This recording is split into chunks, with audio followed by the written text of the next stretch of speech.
মৰমৰ ছাত্ৰ-ছাত্ৰীসকল, আশা কৰোঁ তোমালোকে ভালে আছা। আজিৰ এই ভিডিঅ'টোত তোমালোকে পৰীক্ষাৰ ঠিক আগৰ দিনা কেনেকৈ প্ৰস্তুতি ল'লে তোমালোকৰ পৰীক্ষা বহুত ভাল হ'ব। ইয়াৰ বিষয়ে এই ভিডিঅ'টোত আলোচনা কৰিম। সো বলা দেৰি নকৰি ভিডিঅ'টো আৰম্ভ কৰোঁ। প্ৰথম কাম, তোমালোকৰ পৰীক্ষাৰ আগৰ দিনা পিছদিনা থকা পৰীক্ষাসূচীৰ বিষয়টোৱে পুনৰ অধ্যয়ন কৰা। পিছদিনা যি পৰীক্ষা থাকিব সেই পৰীক্ষাৰ বিষয় বা সাবজেক্টটো তোমালোকে পুনৰ অধ্যয়ন কৰিবা। 2 নম্বৰত, সেই পৰীক্ষাটোত যদি চিত্ৰ, তালিকা, মানচিত্ৰ, তাৰিখ, সূত্ৰ আদি থাকে তেতিয়াহ'লে সেইবিলাকৰ প্ৰতি বিশেষ মনোযোগ দিবা। ভালকে আয়ত্ত কৰি ল'বা। তৃতীয়তে, পৰীক্ষাৰ প্ৰতি থকা তোমাৰ যিটো ভয় সেইটো দূৰ কৰিবা। পৰীক্ষা বুলি ইমান ভয় খাই থাকিব নালাগে। পৰীক্ষাহে মাত্ৰ পৰীক্ষা, ইজি ল'বা, তেতিয়া তোমাৰ পৰীক্ষা ভাল হ'ব। আৰু যদি পৰীক্ষা প্ৰতি তুমি বহুত ভয় কৰি থাকা, তোমাৰ পৰীক্ষা এই ভয়তে এনেই বেয়া হৈ যাব। সেয়ে তুমি পৰীক্ষা ভয় কৰিব নালাগে। এনেই নৰ্মেলি যিবিলাক পৰীক্ষা দি আহিছা, তোমালোকে প্ৰি ফাইনেল পৰীক্ষা দি আহিছা, তেনেকৈ ল'বা। 4 নম্বৰত, কাৰোবাৰ লগত অযথা কথোপকথনত ব্যস্ত নাথাকিবা।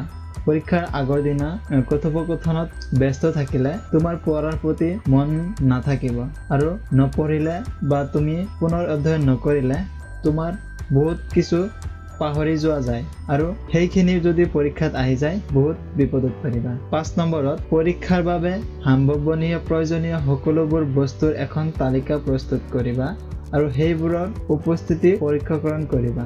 তাৰ মানে তোমালোকে পৰীক্ষাৰ প্ৰয়োজনীয় প্ৰথমতে হ'ল এডমিট কাৰ্ড, ৰেজিষ্ট্ৰেশ্যন কাৰ্ড, কলম, তাৰপিছত পানী বটল, এইবিলাক বহুত দৰকাৰী, লাগিবই। সেয়ে তুমি এইবিলাক পৰীক্ষাৰ আগৰ দিনা ৰাতিতে এক ঠাইত ভালকৈ ৰাখিবা, যাতে পৰীক্ষাৰ দিনা এইবিলাক বিচাৰি ফুৰিব নালাগে। 6 নম্বৰত, পৰীক্ষা হলত প্ৰৱেশ কৰাৰ সঠিক সময়ৰ পুনৰ নিৰীক্ষণ কৰা। পৰীক্ষা কেন্দ্ৰৰ অৱস্থিতি যদি ভালকৈ নাজানা, বাট-পথসমূহ যদি নাজানা, সঠিককৈ জানি ল'বা, আৰু তালৈ যাবৰ কাৰণে কিমান সময় লাগিব ভালদৰে নিৰ্ণয় কৰি ল'বা। 7 নম্বৰত হৈছে, সচৰাচৰ সময়ত কিছু পূৰ্বে শুবলৈ যোৱা।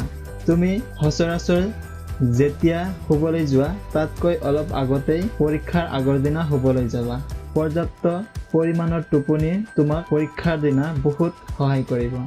আৰু যদি টোপনি ভাল নহয়, তোমাৰ পৰীক্ষা হলত টোপনি লাগিব আৰু তোমাৰ পৰীক্ষা বেয়া হৈ যাব।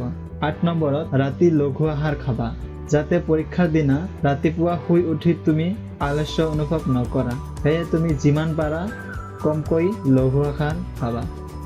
8 নম্বৰত, টোপনিৰ পৰা সঠিক সময়ত সাৰ পাবৰ কাৰণে তুমি এলাৰ্ম ঘড়ীও ব্যৱহাৰ কৰিব পাৰা, বা তোমাৰ মা-দেউতাকক কৈ থবা যে মোক ইমানটা বজাত মাতি দিবা, মই উঠিম। তো আজিলৈ ইমানখিনিয়ে।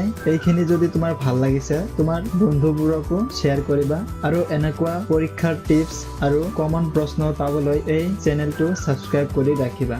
আজিলৈ ইমানে, ধন্যবাদ।